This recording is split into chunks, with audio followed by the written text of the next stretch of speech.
Welcome back. You're listening to the Living Zen podcast. These talks arise out of my teaching work with Zen West Buddhist Society, a Zen practice community based on Vancouver Island. You can learn more about Zen West at www.zenwest.ca.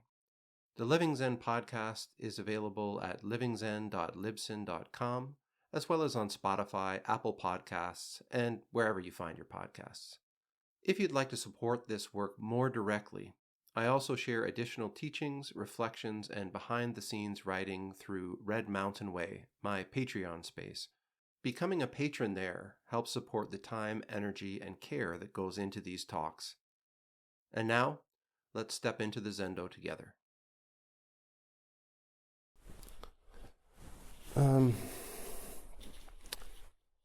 Before I begin tonight, just a few notes on form. When we're sitting in the Zendo, everything in Zen, as I've been talking about over the past few weeks, there are protocols, I guess you could call them. The way that we engage in the physical manifestation of practice is through the body. And Zen, in a lot of ways, is very precise. There's nothing really accidental or haphazard, I guess you could say, in the Zendo. So, just as I've been talking about different hand postures, different mudras, as we're moving, as we're practicing, the hand posture, palm to palm, gassho is called in Japanese, gassho. Hands palm to palm. This is the physical manifestation of the active principle, the plus activity, as one of my teachers would call it. So whenever we're moving towards something, whenever we're moving into something, we're using gassho, the active hands. And the other posture I was just talking about we did during walking meditation is called sasshu, which is the right hand flat on the abdomen, the solar plexus, the left hand covering. Your thumbs kind of interlock, and your forearms are parallel to the ground. And all the postures in Zen practice, they're meant to be sort of active. We want to really... it's easy as we sit to kind of get really into our heads, disconnected from our bodies. We can get really internal. And so the postures, the way that we move about in Rinzai Zen is very embodied. So when you're walking in gassho, when you step into the Zendo, when you step into the meditation hall, you bring your hands together, palm to palm. It's not kind of like a casual maneuver. You're really sort of bringing your attention, kind of this activity of bringing things that are apart together, and there's like an awareness, a physical embodiment when we're walking. Likewise, when we're doing sasshu, when we're doing the sort of minus, the receptive activity, there's also a sort of and this goes back again, so you've got the right hand is the active hand, considered the active hand. The left hand is the receptive hand. So when we're going into sasshu, this active hand goes on the bottom, right on your solar plexus. And the left hand is covering it. But there's this sort of awareness, this embodiedness in that posture. Your upper body, your back, your shoulders are still sort of rolled back. You're standing up straight. There's an embodiedness, and it's difficult, I think. Particularly, I spend a lot of time working on a computer, and so the whole body kind of caves in like this. And so it's always, when I come to sit, I have to consciously roll my whole body open again, bringing my heart forward into the practice, so that you've got this heart forward with a very solid, straight, strong back. A soft, open heart and a strong back. So we've got the plus activity and we've got the minus activity. And when we come to sit in the Zendo, we have zero. And so when we're sitting, the mudra in Zen, the cosmic mudra, it's called, your right hand, again, this active hand is on the bottom, and the left hand is overlapping about your middle knuckles. And again, there's this liveliness, this energetic quality about the embodiment of the posture as we sit. The thumbs form a circle so that you've got this, the whole world in your hands, you might say. The cosmos is in your hands. And the thumbs are just gently touching, just enough to hold a piece of paper. And that's an awareness point, so that as you're sitting, you're aware of this very light contact here. It's a point of awareness as you sit. And as you sit, you'll notice that your thumbs may drift apart. And just like everything else, it's not bad. You haven't done anything wrong. It is the way that the form can call us back. The form is a partner to us in practice, saying, oh, are you here? What happened there? Where did you go? And you don't need to figure it out. You don't need to make an account of your misdeeds or anything like that. You just go, oh, my thumbs have come apart, and you bring them back together. Sometimes your whole hands will squish down into the pancake mudra, and you just recognize that. And usually your hands are a real indication of what's going on inside. If you see hands like this, a person is usually kind of feeling a little bit squashed, a little bit depressed, a little bit energetically depleted. And so just being aware of that, bringing your hands, your mudra, opening it up again, allowing there to be space. Your thumbs are about at the level of your belly button.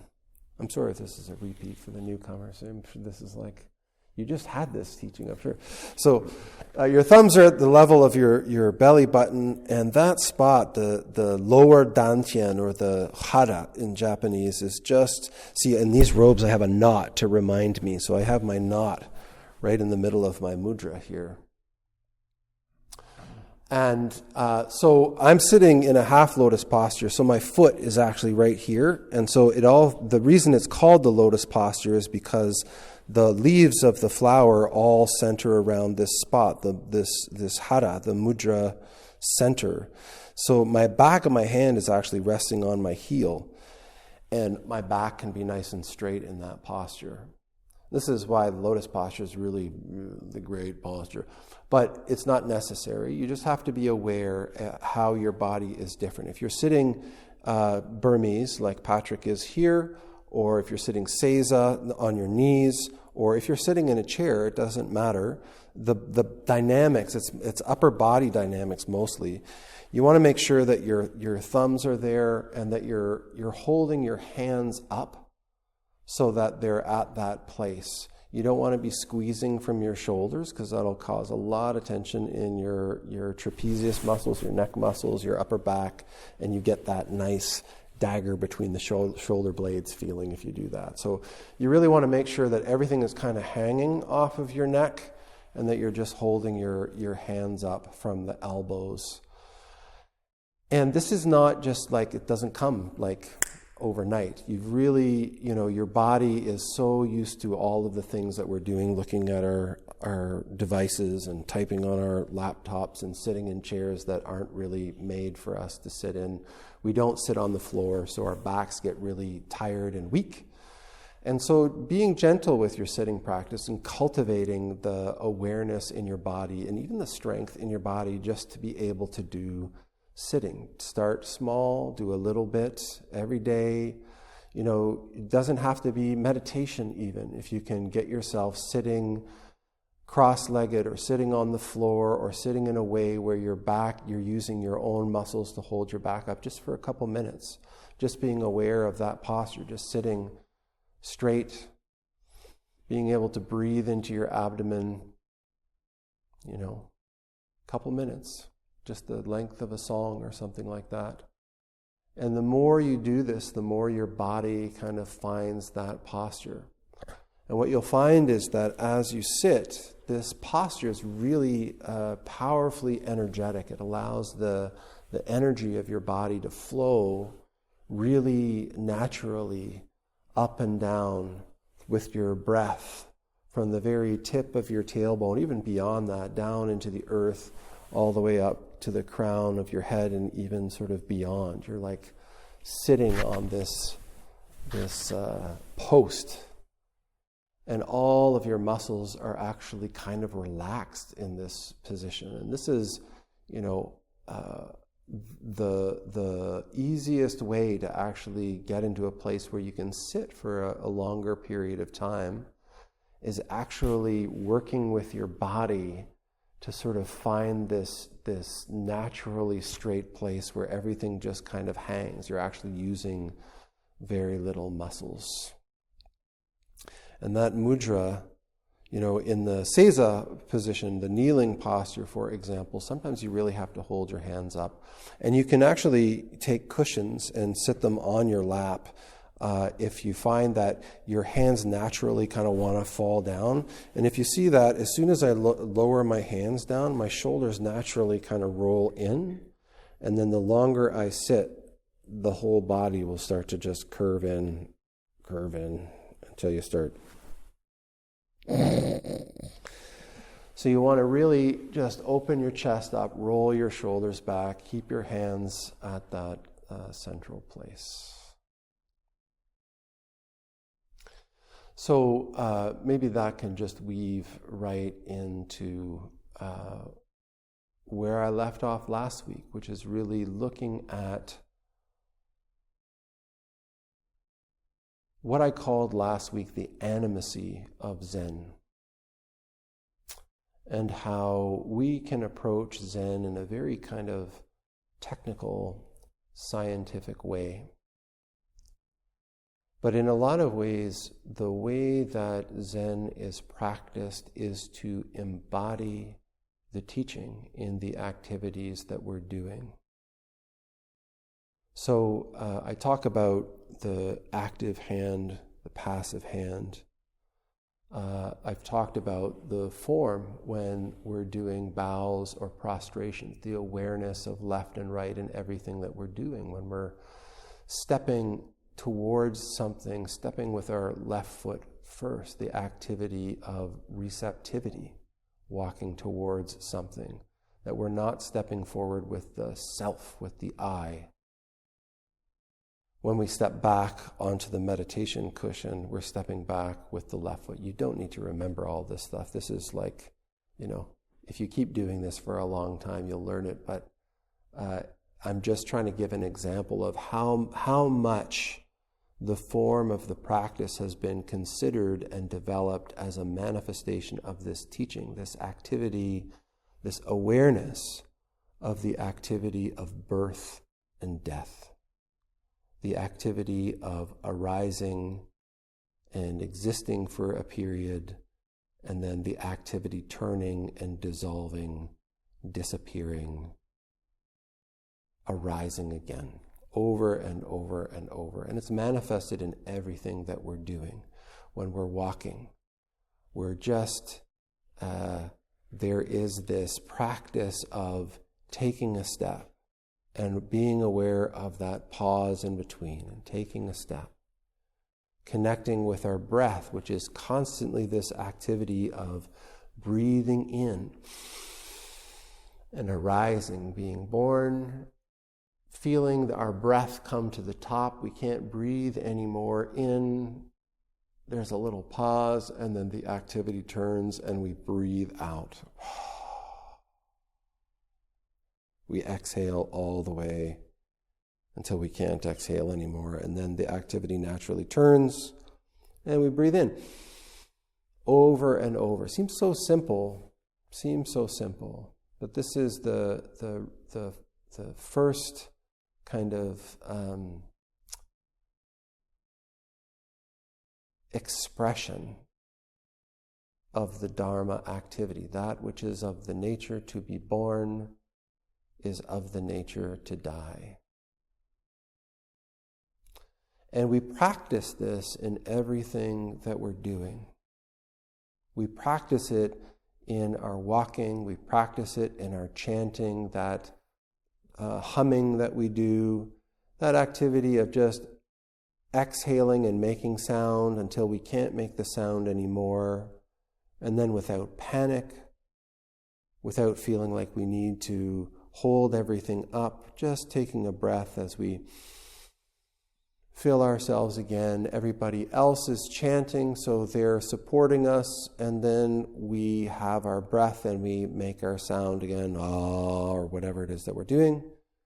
And over again, this activity of birth and death, of coming and going, of inhaling and exhaling. When we're bowing, when I'm doing these prostrations in front of the Butsudan, recognizing this activity of arising in yoga, that's mountain posture. So it's really like manifesting as clearly and strongly and presently, here I am, and then allowing myself, dissolving completely, melting down to the ground, exhaling completely, emptying out the activity of death. And it doesn't stop there. And then we're reborn. We stand up again, all the way up to the mountain posture. So, geez, these talks are so short. Okay, so we experience this. The longer we live, the more we're able to experience this activity functioning within us in the course of our lives. How many, for myself, I guess I can say, there are many times that I have been born. I've been many people in this life. And I've witnessed that person broken apart and falling down and dying. And the person that I absolutely was sure I was has needed to completely fall apart. And I've held on and I've clung to it. And inevitably, that person does. They dissolve away. And a new person, a new me, arises. And it's strange. And just like Patrick's grandson, the light seems bright and I don't know what I'm doing and I don't know where I am. And I have to learn how to use my body, use my skills again. I have to learn how to relate to the world all over again. So it's not just this one time that we're born into this life and this one time that we die out of this life. This activity of plus and minus is happening in every moment, in everything that we do. And so the form of this practice, from the time that we come in the door, we're engaging in a kind of physical, I don't want to use the term symbolic because it's not symbolic, it's an actual manifested experience of this activity of plus and minus in everything that we're doing in the Zendo, in the way that we carry our bodies, in the way that we take up our posture, in the activity of how we're doing our breathing, in how we relate to the other people and other than human beings that are in the practice space. Aware of this activity, even our consciousness, born into this moment, awareness of what's actually happening in the room, and then kind of dissolving out of the room, going wherever it is that it might go with you, and bringing our mind back, being born into the space of the Zendo again, and dissolving wherever it goes again. And again, I want to really emphasize, because we can get, I think, coming from kind of materialist productivity, success-oriented sort of mindset, we can really easily fall into right and wrong. I'm doing it right, I'm doing it wrong, I'm good at this, I'm no good at this. And that really isn't the game.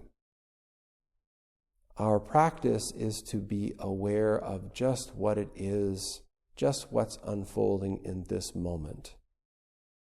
If you're breathing a shallow breath, that's not wrong. Being aware that it's a shallow breath is the practice. If your posture has collapsed and you're half asleep, it's not wrong. Becoming aware, tuning in, oh wow, look at my body. Just coming back, checking back in, stepping back into your life and the practice. Right. That's the practice.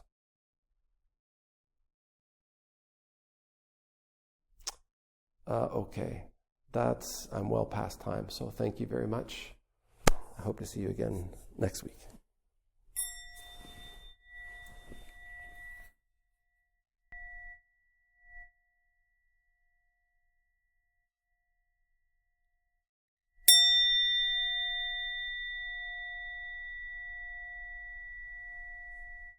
As we come to the end of this talk, I want to say thank you for listening. I'm deeply grateful for those who support this work, whether through Red Mountain Way, through Zen West, or simply by listening and practicing. Your support makes it possible for these teachings to continue. Another meaningful way to support the podcast is just by sharing it, telling friends about Living Zen, passing an episode along, or sharing it on social media. Your comments, your likes, and shares are always appreciated. I do read them, and they help others find their way into connection and community around this practice. If you're looking for more direct, one-to-one support in your Zen practice, you can learn about my work offering Zen support through Monarch Trancework. And however you're engaging, whether you're just listening or practicing, whether you're supporting or sharing, thank you. I look forward to continuing this practice together.